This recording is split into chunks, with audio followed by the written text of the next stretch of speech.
Your question is basically ये नहीं कि हम थॉटलेस स्टेट में कैसे जाएं, क्वेश्चन ये है कि किस तरीके से ये जो थॉट है जो अभी हम पर हावी हो रहा है, हम अपने हिसाब से इस थॉट को कंट्रोल कर सकें या मैनेज कर सकें।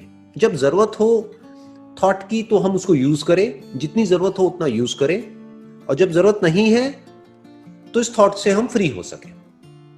हाँ, तो आपने एक सेशन में बोला था जैसे स्विच की तरह यूज कर सकते हैं। Right, exactly. हम स्विच की तरह यूज कर पाए अपने ही माइंड को, कि जब जरूरत है माइंड की, बहुत बार ऐसा होता है जब जरूरत होती है सोच समझ करके हमको कुछ डिसीजंस लेने होते हैं, एक्ट करना होता है, तो एक स्विच है, ये ऑन हो गया। अब माइंड पूरी तरह से एक्टिव है, पूरी तरह से ऑन है, क्योंकि माइंड की जरूरत है हमको। अब नींद आ रही है ना, या सोने का टाइम है, अब उस वक्त माइंड की तो जरूरत नहीं है ना, क्योंकि जब तक माइंड एक्टिव रहा तो नींद कैसे आएगी? अगर सोचते ही रहे तो नींद नहीं आएगी। तो उस वक्त एक स्विच होना चाहिए कि अब ये माइंड ऑफ हो गया, ये जो थॉट है इसको हमने ऑफ कर दिया। तो अब ये क्वेश्चन है कि ऐसा कैसे हो, राइट? तो अब इसमें क्या होता है, आपको ये समझना है कि ये थॉट जो है इसकी रूट क्या है, थॉट क्यों उठते हैं हमारे अंदर। हमारे अंदर थॉट उठते हैं, जिसको आप थॉट कह रहे हो वो है कुछ ना कुछ बोलना। अपने अंदर ही अंदर हम कुछ ना कुछ बोलते रहते हैं। ऐसा क्यों होता है? क्यों हम नॉन स्टॉप बड़बड़ करते रहते हैं? बिकॉज इंफॉर्मेशन है, इसीलिए इंफॉर्मेशन के बेस पे हम लोग कुछ बोलने की ट्राई करते हैं अंदर। हाँ, बट इंफॉर्मेशन से कुछ नहीं होता। जैसे अभी आप जहां बैठे हो, आपके पीछे एक पर्दा है, आपको पता है वो पर्दा है, लेकिन उस पर्दे के बारे में आप कुछ नहीं बोल रहे हो, ना कुछ सोच रहे हो। आपके पीछे एक दीवार है व्हाइट कलर की, लेकिन आप उसके बारे में भी कुछ नहीं बोल रहे हो, कुछ भी नहीं सोच रहे हो। कुछ ही चीजों के बारे में आप सोचते रहते हो और वो रेपिटेशन में चलता रहता है। तो क्यों ऐसा है कि कुछ चीजों के बारे में आप कॉन्स्टेंटली सोचते रहते हो और कुछ के बारे में नहीं सोचते हो? ऐसा क्यों है? किन चीजों के बारे में आप सोचते हो सुबह से रात तक? कभी ध्यान दिया है कि आपका जो माइंड है उसमें सुबह से रात तक क्या चलता रहता है? उसका सेंटर पॉइंट क्या है? सर वो मतलब वो नहीं डिफाइन कर सकता मैं। सारे थॉट्स की जो जड़ है, जो रूट है, वो होता है ग्रीड और फियर। इसको आप डिजायर और फियर भी बोल सकते हो। ओके, या दैट्स ट्रू। अगर किसी चीज से रिलेटेड आपके अंदर डिजायर है तो उसके थॉट चलते रहेंगे, किसी चीज से रिलेटेड डर है तो उसके थॉट्स चलते रहेंगे। तो एक तरफ से आप कुछ पाना चाह रहे हो तो थॉट चलेंगे, या फिर किसी चीज से या किसी इंसान से पीछा छुड़ाना चाह रहे हो तब उसके थॉट चलेंगे, या तो आप किसी से जुड़ना चाहते हो या किसी से अलग होना चाहते हो, तभी थॉट्स एक्टिवेट होते हैं, वरना थॉट एक्टिवेट नहीं होते हैं। अब जैसे सुबह से रात तक आपके पीछे एक पर्दा है, उसके बारे में सोचते रहते हो क्या बैठे बैठे? नहीं सोचते। नहीं सोचते। क्यों नहीं सोचते? क्योंकि उससे रिलेटेड ना तो कोई डिजायर है ना फियर है।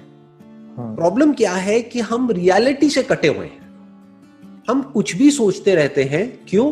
क्योंकि किसी भी चीजों से रिलेटेड हमारे अंदर डिजायर्स और फियर्स पड़े हुए हैं, और ये आपने खुद जनरेट नहीं करे हैं। एक मार्केटिंग की पूरी दुनिया है, उसने जाने अनजाने आपके अंदर कोई डिजायर्स और फियर्स प्लांट कर दिया है। तो आपको क्या करना है, अगर आप चाहते हैं कि ये जो थॉट है वो आपको तंग ना करे, आपके जो डिजायर्स हैं और फियर्स हैं वो आपके कंट्रोल में होने चाहिए। अगर आपके जो डिजायर्स हैं और फियर्स हैं वो रियलिटी पे बेस्ड है, तो वो एक सेन लाइफ है, मतलब एक लॉजिकल लाइफ है, एक सही लाइफ है।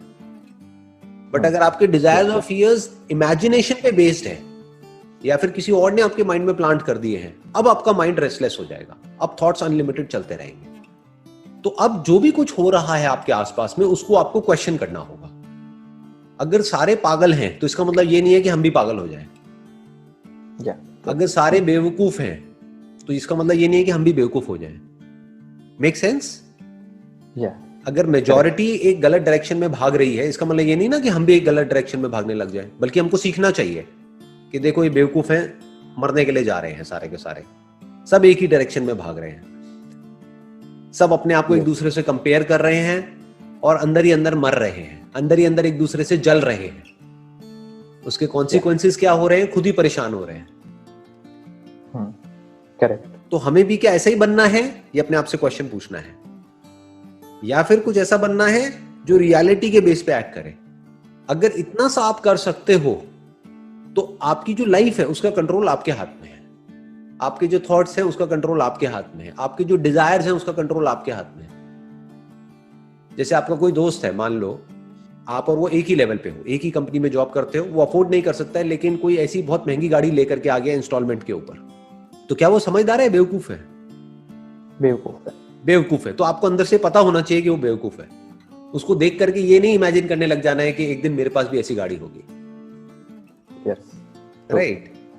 आपको ये समझना है, चाहे गाड़ी बड़ी हो चाहे छोटी हो, वो इतना मैटर नहीं करता है। At the end of the day matter क्या करता है कि मेरा माइंड कितना पीसफुल है, मैं अंदर से कितना खुश हूं, मेरे ऊपर स्ट्रेस कितना कम है, कहीं मैं अननेसेसरी अपने ऊपर स्ट्रेस तो नहीं क्रिएट कर रहा है सोसाइटी के प्रेशर की वजह से। कि आपके फ्रेंड सर्कल में सारे हैं, मान लो उनके पास एक तरह की गाड़ी है या उनका एक तरह का लाइफस्टाइल है, तो जरूरी नहीं है आपका भी वैसे ही लाइफस्टाइल होना चाहिए। तो अपने अंदर से बोलना है, अगर आपके ऊपर अनड्यू प्रेशर क्रिएट हो रहा है कि भाड़ में जाए पूरी की पूरी दुनिया, मैं अपने हिसाब से चलूंगा जो सही है। मेरी लाइफ का सेंटर पॉइंट होगा कि मुझे अपने डिजायर्स को और अपने फियर्स को कंट्रोल में रखना है। वो क्वेश्चन पूछने से आएंगे, मतलब वो कंट्रोल होंगे।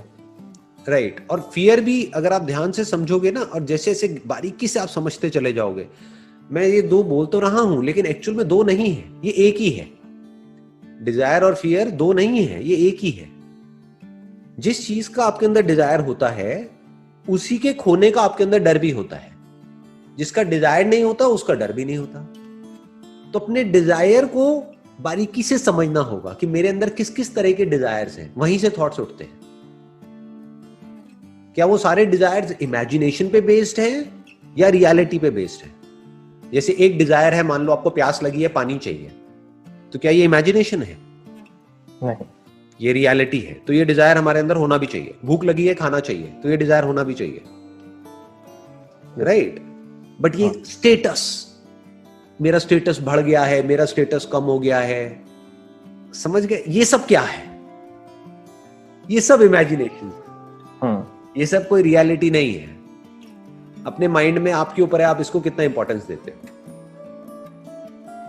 अगर हर तरह की इमेजिनेशन से आप फ्री हो सकते हो और रियलिटी में पूरी तरह से गढ़ सकते हो, तो ये जो आपके डिजायर्स हैं वो बहुत ही लिमिटेड हो जाएंगे।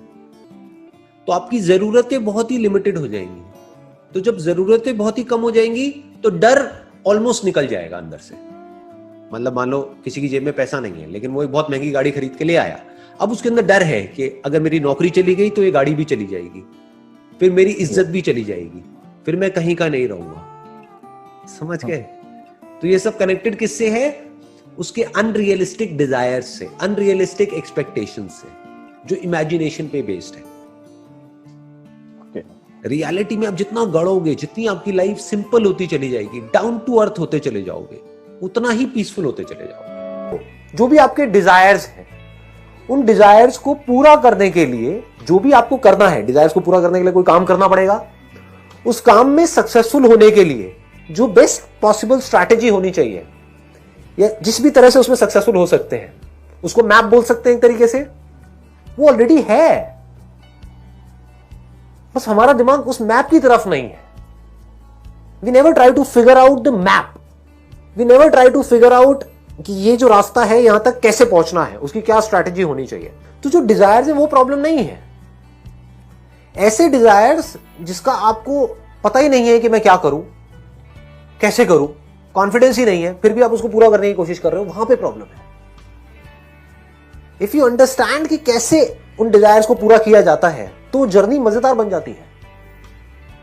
जैसे आप वहां से यहां तक आ रहे थे तो जर्नी में भी मजा आया कि वहां पहुंचने वाला हूं पॉइंट, क्योंकि श्योरिटी थी अंदर से, ये था कि नहीं मैं पहुंच जाऊंगा, कैसे भी करके मैं पहुंच जाऊंगा वहां पे। ये क्लियर हो रहा है ना? डिजायर प्रॉब्लम नहीं है, क्योंकि डिजायर्स पूरा होने से क्या होता है, आपके डिजायर है क्या ultimately? One is desire for survival, which is a need, which is not a desire. Need for survival in this materialistic world, यहां पे बिना पैसे के काम नहीं चलने वाला। तो आपकी नीड है पैसा, डिजायर नहीं है। इस गलत फहमी में मत आ जाना कि ये कोई डिजायर है, कि पैसे का डिजायर मेरे अंदर क्यों है। ये नीड है जी। ये नहीं होगा तो फंस जाओगे बुरे तरीके से, 4 दिन निकालने में मुश्किल हो जाएंगे। So all I am saying is, desires problem नहीं है, बट डिजायर्स ऐसे होने चाहिए इस पॉइंट पे आपकी लाइफ में जो आपको श्योरिटी है कि मैं क्रैक कर लूंगा। तो अब ये कब आता है? जब आप छोटे छोटे स्टेप्स उठाते हो। ज्यादा बड़े पंगे लोगे तो ऐसी श्योरिटी कभी नहीं आएगी। यहां पे आपको क्या करना होगा, वो लोग जो सक्सेसफुल हुए हैं उनकी लाइफ को आपको ढंग से स्टडी करना होगा, देखना होगा वो क्या करते हैं, कैसे करते हैं। जो भी कोई बड़ा बना है किसी भी फील्ड में, कैसे भी, वो छोटे छोटे सही सही काम कर करके बना है। छोटे छोटे सक्सेस अचीव करते चले जाओ और फिर आगे बढ़ते चले जाओ, यानी कि धीरे धीरे वो सक्सेस बड़ी होती चली जाएगी।